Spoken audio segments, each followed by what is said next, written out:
So we're picking up on chapter 3, uh, and we are doing continuing in the household code again. And he started out with the slaves and masters. Actually, I listened to a lecture this morning. I'm scrambling to finish a training right now, and it's a positive psychology training because I'm trying to add positive psychology elements to my toolbox.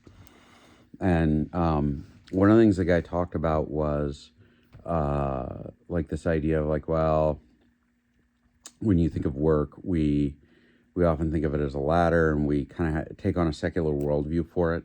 And there are times though, when you think about your job, you need to understand that God put you where you're at to do the thing you're doing, and you may not enjoy it. You might consider it miserable, and really the job there isn't to suddenly say oh well, God wants me to be happy, so I need to find I need to move.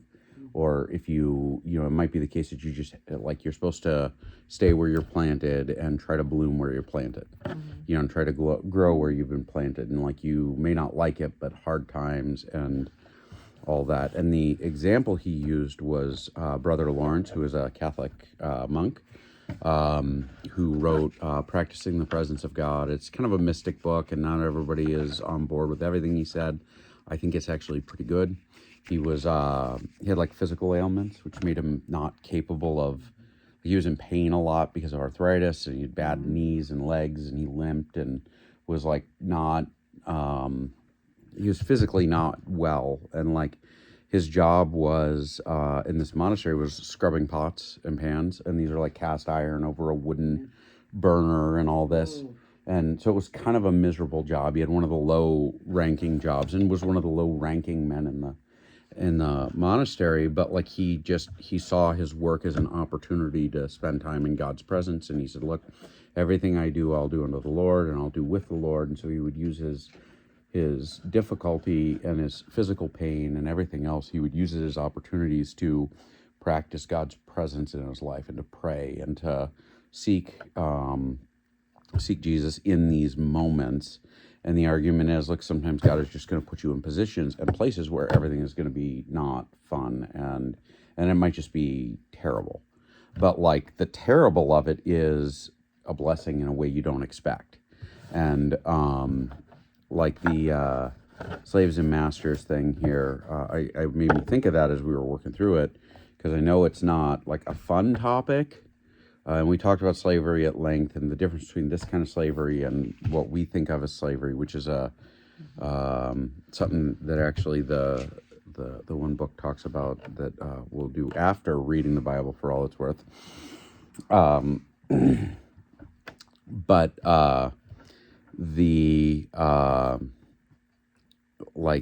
it's there are times you'll be in a position where your work or your boss or your neighbors or your situation is not fun. It might be miserable. It might not be fulfilling. You might think the grass would be greener over there, whatever it is. But in reality, God sometimes puts you in those positions to train you and to change you. And in what Peter talks about in relation to slaves and masters is, look, your job is to be Christ in this situation. If you can, Paul says, if you become free, be free. If not, do this in a Christ-like way. Do everything in a Christ-like way. And so I did want to draw back on that because it was a this morning reminder. Continuing in the household code, which we talked about, that's this Greek. Did you turn Yes, I am. Thank you. I would have forgotten. I just looked up and saw that.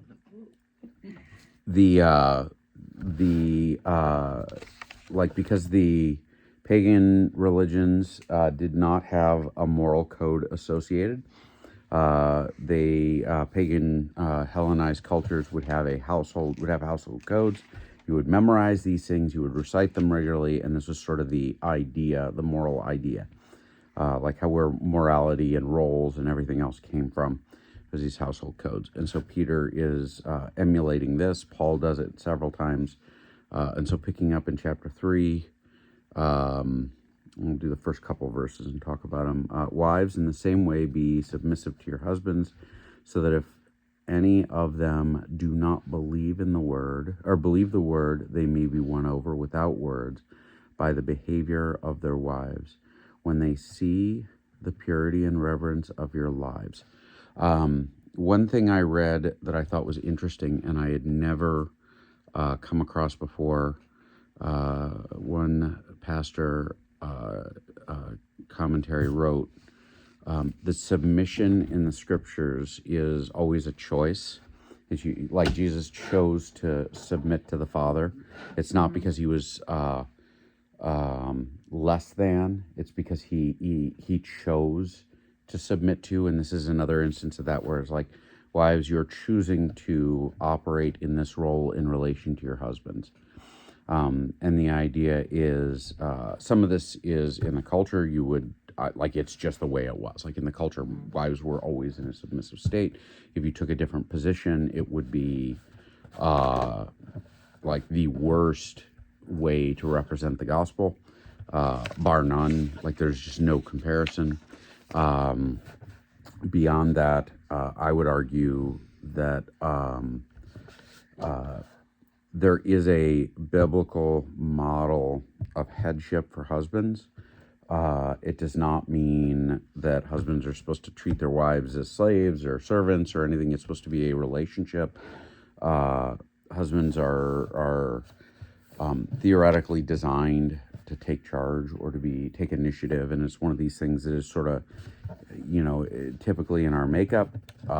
It is the way that I think we're supposed to be. I don't think it's supposed to be I think Paul in Galatians 5 does this, love your wife as Christ loves the church, and I think that's a good comparison when we think of headship.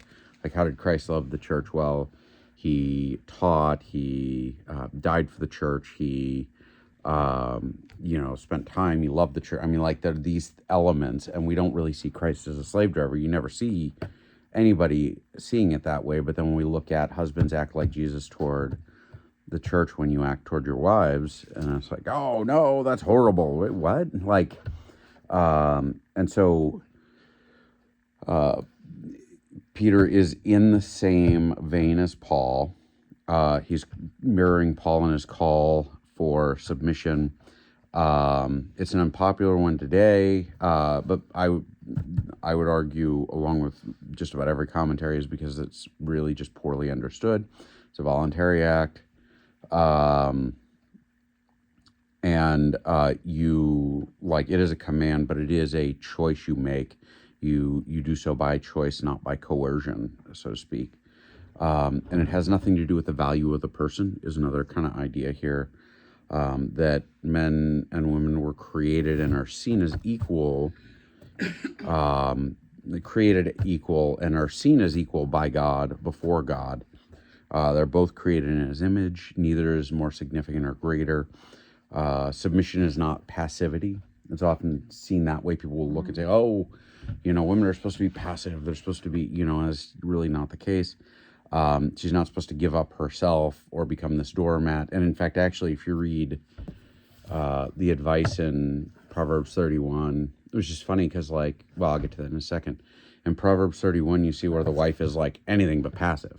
Like, like anything at all but passive. She's out and it's funny because I've seen a lot of people complain, a lot of women's ministry, quote unquote leaders, who will complain about Proverbs 31 saying, well, this is such a high bar, you couldn't possibly live up to this.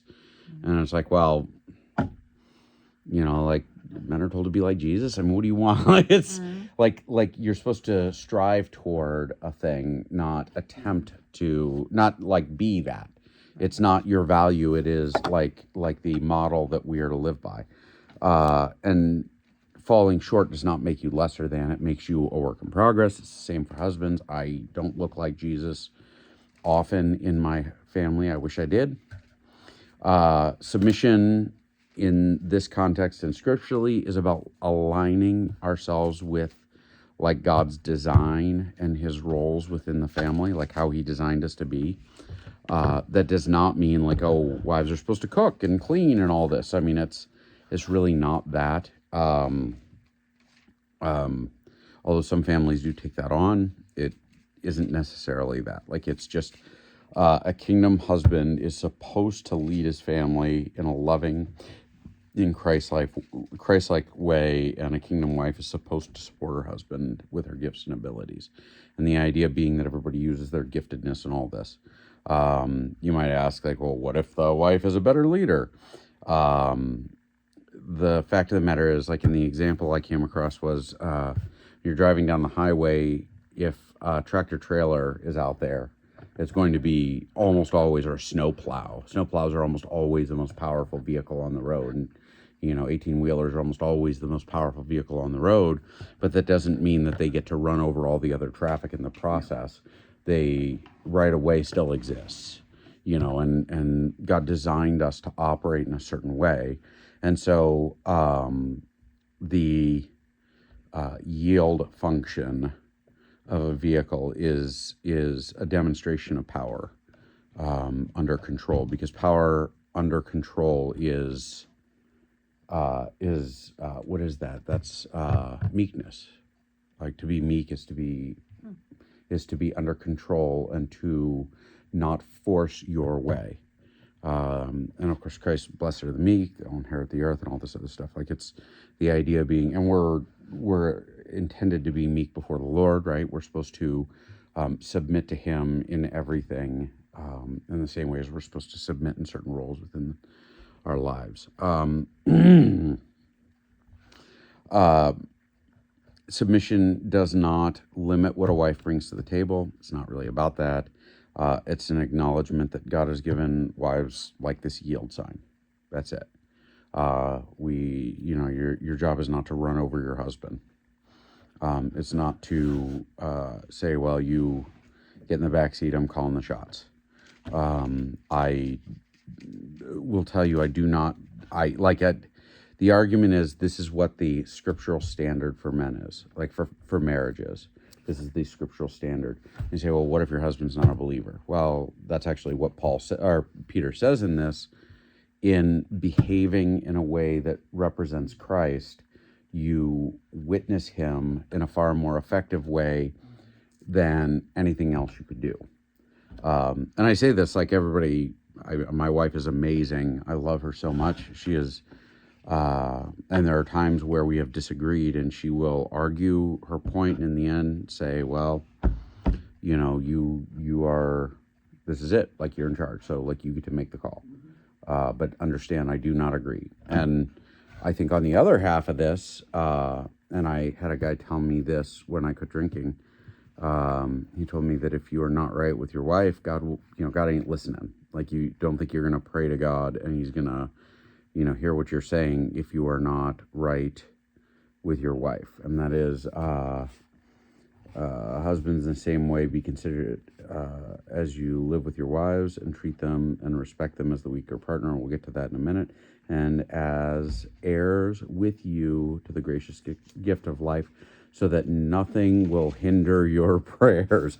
And the point being, if you are not treating your wife appropriately, if you are not acting appropriate, if you are not Christ in your marriage in relation to her and doing your job right, like as a husband, God ain't listening. Like, you're blowing off you're taking, actually specifically, you're taking His authority and using it for your own end, and that is that's a big no-no. That's a problem. It's a big target on your back before God, and like, it's not a thing you should ever be taken lightly or not considered to be a big deal. And so, kind of an interesting thing there. Like, I think that part of what we as a culture have ended up with, and I think the church has contributed to it some, but I think there's kind of a weird counterculture movement that sort of turned the world on its head. We tend to look at marriage as a competition instead of a relationship. And it's not a competition. Like, it's not. And at the end of the day, that's where we get in trouble. Like, I've done marriage counseling on so many occasions where you tell couples, like, guys, at some point in time, you decided that your partner was the enemy. They're not the enemy.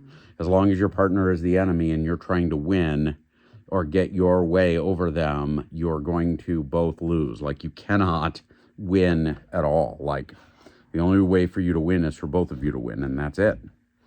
Or for Jesus to win, really. But point being, this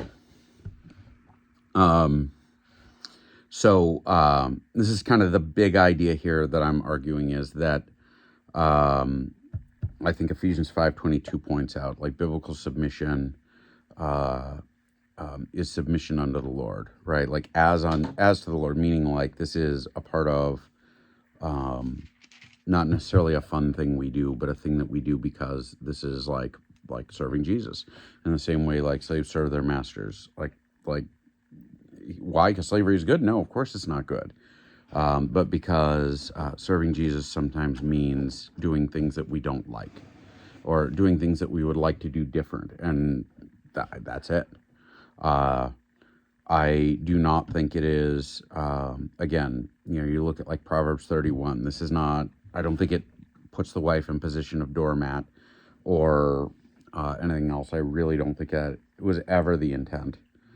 So then you might ask, well, what if a husband isn't acting in obedience to Christ? You can't follow a parked car, right? Like, the wife then uses her gifts to encourage her husband to act in a Christ-like manner, which is kind of what it's saying, right? Like, so that you might be won over. So you use your gifts to encourage him to act in a Christ-like manner. She can't change him, but God can, and like, she acts as a witness through her words, certainly, but like even more so through her Christ-likeness. You can't speak the gospel to someone and not act the gospel. And at home, I remember years ago, my wife said to me, this is again, like, before I quit drinking, she's like, you can't be one guy here and a different guy at church. Like, that's not who you can be. We all see you. We know who you are. You knock it off, or I see you. I know who you are. And so, like, you'd say, well, I say, but I do. And it's, no, you do, and then you say. And that's kind of a part of the problem. Anyway, everybody with me? Questions? Arguments? Okay. What is a scary thing to teach these texts? Your beauty should not come from outward adornment, such as braided hair and the wearing of gold jewelry and fine clothes. Instead, it should be that of your inner self, the unfading beauty, a gentle and quiet spirit, which is of great worth in God's sight. For this is the way the holy women of the past, who put their hope in God, used to make themselves beautiful. They were submissive to their own husbands, like Sarah, who obeyed Abraham, called him her master. You are her daughters, if you do what is right and do not give way to fear. Pure, reverent lives are characterized by an emphasis on the inward and spiritual, rather than the outward and physical, which is a huge deal. And that can be, especially in our culture, that's super counterculture. Like, there's the exact opposite of what the culture tells you. Like, it's really depressing, honestly. I'm glad I'm not female, because you guys have the worst. Like, the culture's constantly saying things to women that are just awful. Regarding appearance and everything else. It's just not acceptable. Like, it's hard with, like, my daughter. I talk to her all the time about this. Like, anyway. It's interesting how that whole paragraph is just pulled apart, verses by verses, and they'll throw this verse at you, but it's, instead of taking it as a whole, and this is really interesting because I've just heard it so many times, like, take apart this one sentence and that's what we're basing everything on, but it's a whole process of a whole different thought process. It's like a whole life thing. Right. And I think that's maybe sometimes where we get in trouble, is we break things apart. And it is all rooted in pursuit of Christ-likeness. Mm-hmm. And I think that sometimes, I think this season, like with politics, it would be the thing I'm preoccupied with this week. Not the politics specifically, but how do we as godly people approach this? And the thing that keeps coming to the forefront for me is You do out of your being, not vice versa. You aren't who you, let's see, who you are dictates what you do, not vice versa. What you do does not dictate who you are. And so, like, we as Christians, we influence the culture, but we're called to influence the culture, but we're not called to influence the culture like from ourselves. We're called to influence the culture from Christ. And it's to come out of a pursuit of Christ-likeness. Like, it's a natural offshoot or a natural side effect of being like Jesus. And I think in this season we tend to emphasize the do instead of Christ, because like we want people to go out and take control of the government or whatever, but like it's got to be about Jesus. Like, at the end of the day, like, you can control the government and make everything perfect in our society, but if it's not about Christ, it'll just be rotten to the core in a different way. It's got to be about Christ. Our society could never be perfect because we aren't perfect as individuals. Yes, until Christ returns, right? Right. And there is actually a theological movement, I think they're called Dominionists, like where there's an attempt to establish God's kingdom on this earth and all this other craziness, and that's I don't subscribe to that personally. I think you can do your best, but the world is going to be sinful and broken, and there's always going to be terrible stuff you got to try, you got to deal with. And so it's not bad to look pretty or to present an outward beauty, but we shouldn't be captivated by that. We should look to the heart. Like, we should look to the heart that resembles Christ. Like, that's sort of the objective in all of this, is what's inside of us is what God looks for. It's what is of supreme value.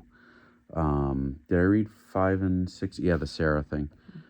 Peter calls women to look to holy women of the past as their model, which I think is important, especially now, because we put all these women out there and say, look at these women, be like them. And I don't. There are like no women in this culture I want my daughter to be like at all. I can't think of anyone. I not any. I want them to, like they're to put their hope in God is sort of the argument, like these other heroes of the faith, and adorn themselves with like holiness and adorn themselves with the imitation of Christ or Christ-likeness, because ultimately what we see is Christ, what being in the form of God did not see equality with God as a thing to be grasped, but instead I'll put on the form of a servant, submitting even unto the cross. I butchering that text, but you guys got the idea. I mean, like the notion of Christ-likeness is a notion of humility and submission. And it's the same for husbands too. Like, we say, oh, well, look, husbands' leadership should not be a thing of like, oh, look at me, I'm the greatest, I'm the most wonderful. Leadership should be a point of service and Christ-likeness, which is to be a servant to others, to be self-sacrificial, to all of these things. Like, this is sort of the objective in all of it. I think that's a hard thing. Like, it's a thing we don't like as a culture, because our culture said this is not the order that should be. But one argument that this commentary I was reading makes, and I think there's a place for it in the scripture, is that a wife's holiness before God, like her attitude and everything else, like it's reflected in things like her treatment of her husband. Like, and I would argue the same for the husband. Like, a husband's holiness and his imitation of Christ is reflected in his marriage and his treatment of his wife and family. It is just the case. Like, to look like Christ is to imitate Christ in your family, and if you're not doing that, you have a problem. It's actually, when you look at Paul's epistle, I think to Timothy, I want to say it's the epistle to Timothy, where he talks about qualifications for elders. He talks about this idea that, like, yeah, if a guy can't pastor his family properly, he should not be pastoring a church. Like, that's your first, like, every man is responsible to minister to his family first and foremost. And that's actually why, there's the thing that's not talked about very often, the husband of but one wife And people have made that about polygamy, they've made it about divorce, they've made it about all of these other things. And from a Jewish perspective, like polygamy was really kind of frowned upon by the first century. Like you did not have multiple wives, except, and I may have talked about this before, they would have multiple wives in the instances of a brother dying and you marrying his wife to prevent her from falling into like a destitute state. And the objective was for her to have children by the same family line to preserve her connection to the new family and everything else. Like the goal is always this. So then if if a man is a husband but to one wife, that means he doesn't have obligation to care for multiple families. And the thinking is, if you've got a second family to care for, then you're too busy to do church leadership. It's not about divorce. It's not about any of that other stuff. It's about like pastoral responsibility to your family being the primary objective. Because you could argue it, like there are a bunch of weird things that we don't do with the text. We always use it as a cudgel, which is weird to me, because you could say, well, husband but to one wife, that means single men are not appropriate for leadership in the church. Well, no, not at all. Paul was like clearly, and I think Timothy was single, and like at least at that point, I mean, like you don't see these things treated in this way. We've turned it into an argument about divorce. It's not that. Like it has to do with family structure, is my understanding. It might also be the case that this is, of course, a Hellenized culture. I've not researched polygamy in Hellenized cultures. My impression is that it was not really in vogue. I could be wrong, but I don't think it was. I don't think it was a really common thing for people to have a whole bunch of wives. I don't think the Romans did it that much. It just wasn't a thing. They had one wife and lots of concubines. Yeah, well, I know in the first century, Will Durant calls it the Epicurean age. I was talking to a philosophy professor who was kind of horrified by the label. He's like, that's not really Epicureanism. But like it was a really big thing for Romans to, you were married, but you like would openly cheat on your spouse. And it was like a socially accepted and expected thing. And even there were times a year where like married Roman women like of status would like take the role of women of the night, you know, in certain places, like as a part of certain seasons and stuff or whatever. I have to look it up. I'm speaking from memory. It was a really weird, like gross time. And like, I uncomfortably, you know, yeah, anyway, there's a lot going on there. But I don't think, I would argue that more of what is happening in Paul's letter to Timothy, I think the polygamy thing is, you know, I don't think God's intent for it is that. I don't think divorce is an ideal. I don't think that text is about divorce, though. I don't think it's about anything of the sort. I think it's about family and operating in your family in this appropriate way, because the family structure is of extreme importance within God's design. And we treat it lightly and ignore it to our own peril. And I think that's why it is so much the case. I think this particular text and the wife portion of the text in Corinthians, I think, there's a command that women are to wear their hair up, you know, and like there were women who in Corinth who were like wearing their hair down, because they're like, well, I'm free in Christ and no longer have to wear my hair up. And these are like wives and all this, but to wear your hair down in that culture, day and age was like, I mean, it was the rough equivalent of going out topless now. Like it is a really, like it was a very, and it was the thing prostitutes did. Like it was an advertisement, but it was probably also more comfortable.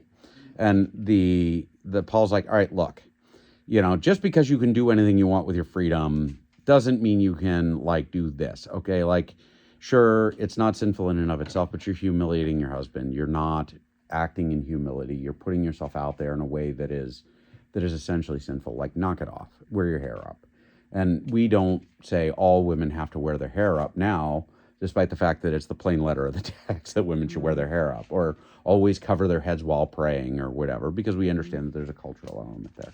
I think that humility and that deference to the husband, where he's like, look, you're humiliating your husbands by doing this, knock it off. I could not tell you the text off the top of my head. I may be butchering that a little bit. I don't think I am. It's been a little while since I've studied it.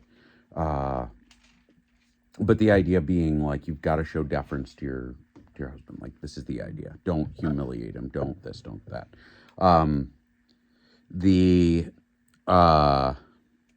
Yeah. And again, I think this idea that Peter's calling women to take their cues from women from the scriptures, or women who are giants of the faith, rather than from the culture around us. I mean, trying to think of big names in culture, big names for women in our culture, and I got nothing. Maybe it's because mine is just all pop culture. Like, first big female name that comes to mind for either of you guys? In the Bible? No, in pop culture today.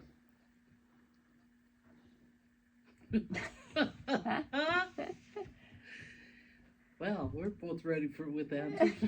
Yeah, they're not good answers, right? Right. Yeah.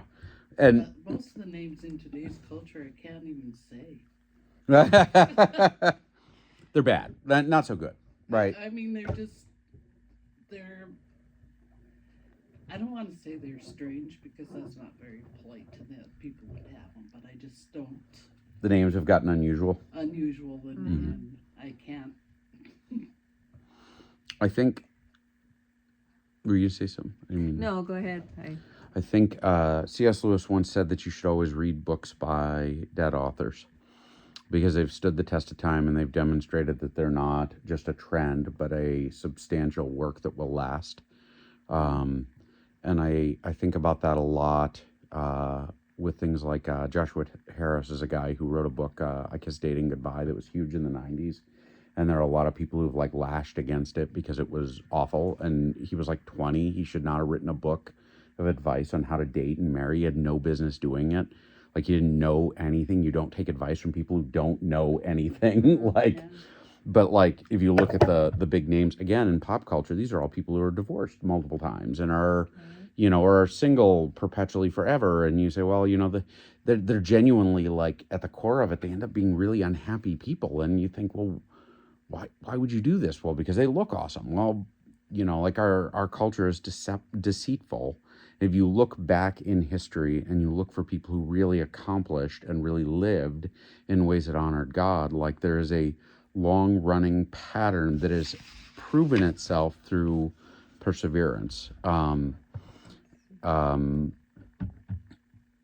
pastors I really like, but I'm beginning to move away from liking current alive pastors, because you like these guys and then they fall from grace, or they disintegrate, and it's like, well, shoot, I need to stop quoting guys who are alive. Yeah. I need to start quoting guys who, Like C.S. Lewis. yes, or Chuck Spurgeon. Like, I'm just like, I'll quote Charles Spurgeon because he isn't probably going to suddenly fall from grace. Like, I don't know. It's frustrating. So moving right along.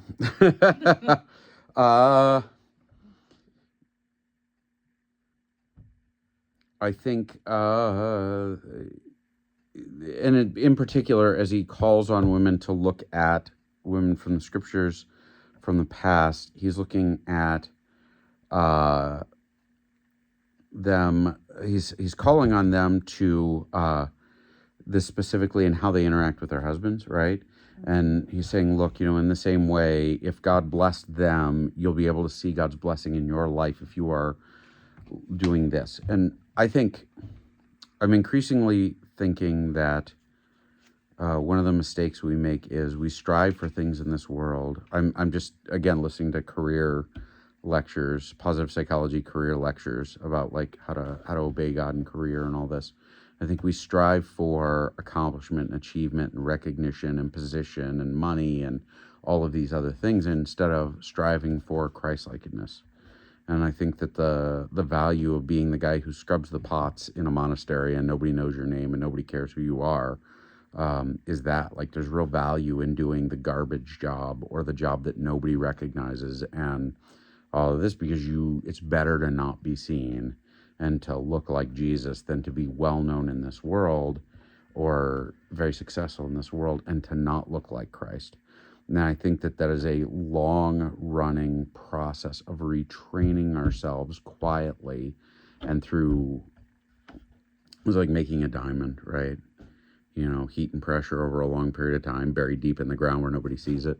Like it's not a thing that just happens. Like I think God, I don't know, I can think of all the crummy jobs I've had over the years and think, man, I did not like doing that. And then I think, man, I'm really glad I did that, because it taught me things.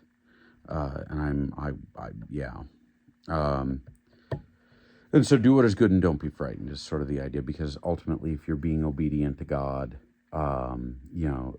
if you are being obedient to God, if you're imitating Christ, if you are living out your Christ-likeness, if you are learning to be a servant, which is super hard, learning to be submissive and Christ-like as a servant, not just for women, but also for men, I would argue. I think this is an absolute standard for everyone, to learn to be the servant to all, and so aim to be the greatest in the kingdom of heaven. It is a hard, quiet, miserable thing, but there should never be fear in it. Like it's, fear for men. I don't know what women fear. I don't really understand y'all. Sorry. I know men fear obscurity, men fear failure, men fear, these things. But understanding that oh, well, I may fear these things, but it's better to serve Jesus than. I don't know if that makes sense. So we are almost at noon. And so we will pick up with picking on men next week. Thoughts, questions, dreams, hopes, visions? So, have you read much of Ann Voskamp? Nope. Okay. Who is she? Is she good? I think it's Proverbs 31 Ministry, or that could be that Lisa Turst. But this Ann Voskamp, when she was young, her sister, I think, got backed over by some guy who fixed something in their place, and she writes a lot of Christian books, and I really like her because she talks about the depths of things, and she wrote a book, 1,000 Thanks, I think it is. Some friend challenged her to, I think she was maybe in despair or something, every day thank God for something. And then she started recording that, and she talked about how that process changed her. But I think she's one of those people, if I were to look at somebody that I would like to emulate, or I read a lot of her things, and it's being submissive to Christ and trying to look at everything through his lens. And she doesn't claim to be perfect or anything, but she just tries to walk the walk and help you to walk it with her. It's hard. It's so hard because it's so counter what everything in our culture says. We want to be catered to. I mean, one of the things I have the most trouble with in church culture is the idea of church shopping. And I understand, when you go out, you got to find a church that sort of fits you, but then people will be like, oh, well, they want to be catered to. Right. And that's the thing I can't abide. I can't think of the idea. I mean, you don't attend church to be catered to. It's not this is not a service center. It is a family. And it I don't know. And I feel torn on the subject because you got to look for things that will minister to you and for God's calling on your life. But at the same time, you can't, you look for a place to serve, not a place to be served, maybe, as part of the idea. Yeah, what can I do? I mean, if I have a need and the church is not meeting it, how might I be of service to do something different or better or assist or And I mean that I think there are dysfunctional churches, but I think we tend to. I mean, I've worked for more than a couple. Uh, I think every church is dysfunctional at a time, and maybe hopefully they come out of it, and sometimes they sink back in. I think if you look hard enough, you're going to find flaw in everything. Oh yeah, yeah. And I had a pastor that once said to me, "Don't forget that the church is the bride of Christ. You know, you might find her blemishes, but you shouldn't scream them on the street corner because that's Jesus's wife you're talking about. Like that's not a thing you should, like." And it is what it is, but like there's something to be said for that. I mean, and it's easy. Like it's a hard thing, I think, in particular for ministers, because like we kind of get beat up a lot, and like it just I think that's a hard thing. But like at the same time, we also got to remember like our job is to serve the bride of Christ, and so like you might feel hurt, but like that doesn't mean you get to do this. Like you still have to understand your job is to serve the bride of Christ. Like that's it. That's hard. Like it really is hard. What did I read? We were talking about Daniel the other day. Daniel was king for a little while, essentially in Babylon, when during the 7 years that Nebuchadnezzar was crazy. And when Nebuchadnezzar came back, he gave the kingdom back to him. And it's like, like Daniel was a servant through and through, and he was a servant to a guy who sacked his country and killed his brothers and everything else. And actually, there's an argument, and I don't think it's necessarily wrong. The tone of Daniel's like engagement with Nebuchadnezzar, it's entirely probably considered him to be a friend. Like he speaks very affectionately of him, and I think. How do you be that guy? Like that's got to be a tough role, like to be. But I think he's a type, like an archetype of Christ in a lot of ways, like a type of Christ, not an archetype, but a prefiguring of Christ in that way. The way that he serves. I don't know. Anyway, that's maybe not a good argument. Forget I said that. I was thinking about it the other day, like how hard that is, like, or what it is to live in a pagan culture. Like how do you do this? Anyway, I'm gonna stop.